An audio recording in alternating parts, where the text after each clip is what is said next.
There's a tax nobody prints on a window sticker. It is the price of a badge, the extra amount buyers hand over not for what a vehicle does, but for what people assume it says about them. One nameplate has collected that tax more efficiently than any other in this segment for 3 decades. This year, a challenger is asking families and executives why they keep paying it. Here's what you're about to learn. Why one rear seat alone costs more than most economy cars, why a hybrid system here erases the range anxiety that kills every EV MPV conversation, and why the brand everyone assumed was untouchable just got an uncomfortable phone call. This is the 2027 BYD M9. Plant your foot, and the cabin does not lurch, it gathers itself, like a heavier car calmly deciding it disagrees with the speed limit. No turbo lag drama, no synthetic snarl through the speakers, just a steady administrative shove forward. That is the DMI plug-in hybrid system. Engine and electric motors trading responsibility so smoothly you stop trying to identify which one is driving. Pattern interrupt. This is not a performance car, and BYD never pretended otherwise. The 0 to 60 figure will not trend on enthusiast forums. Shop German for outright thrill. What matters more here is 1,163 kilometers of combined range, meaning the fuel anxiety conversation that follows every rival simply does not happen.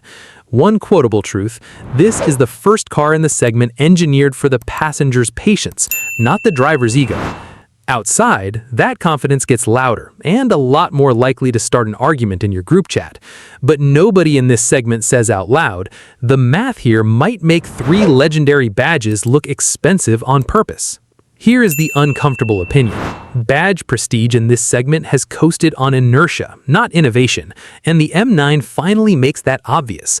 For years, buyers paid a premium for a logo while accepting tech a generation behind. That trade stops making sense the moment you park this beside its rivals. The silver-white paint is not decorative. It behaves differently depending on what surrounds it, pulling cool and pewter gray under an overcast sky, then warming toward brushed platinum in direct sun, as if the car reads the room before you walk in. Proportionally, this is not a van wearing a suit.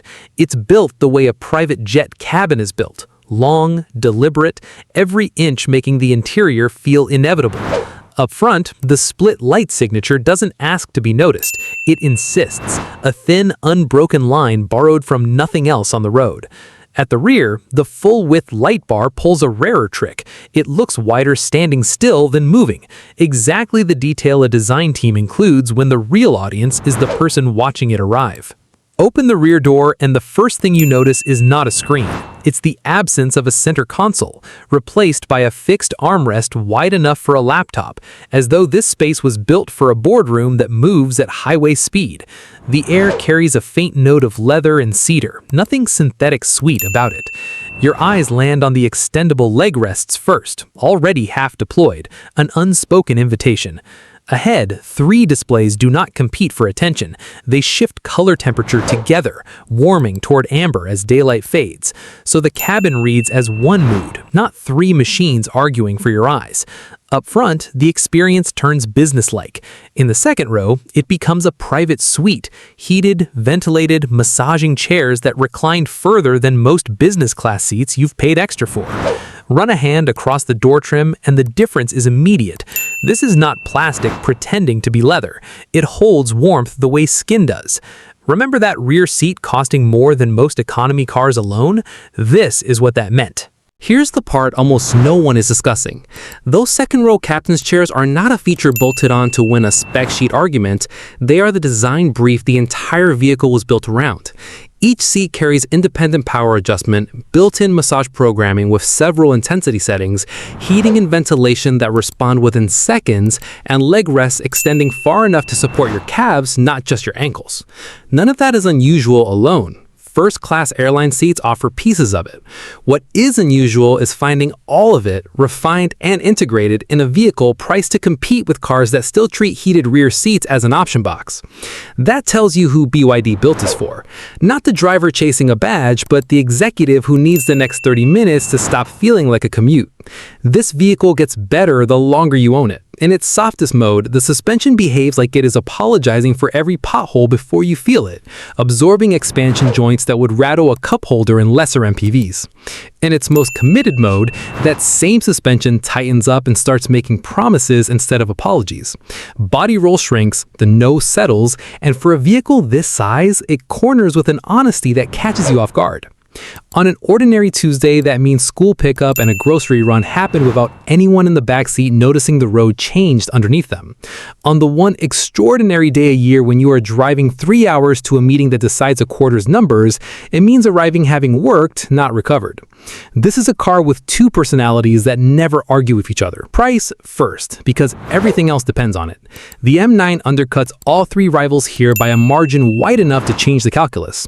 The Alfa still wins on resale certainty, decades of reputation buy, but charges handsomely for less second-row tech.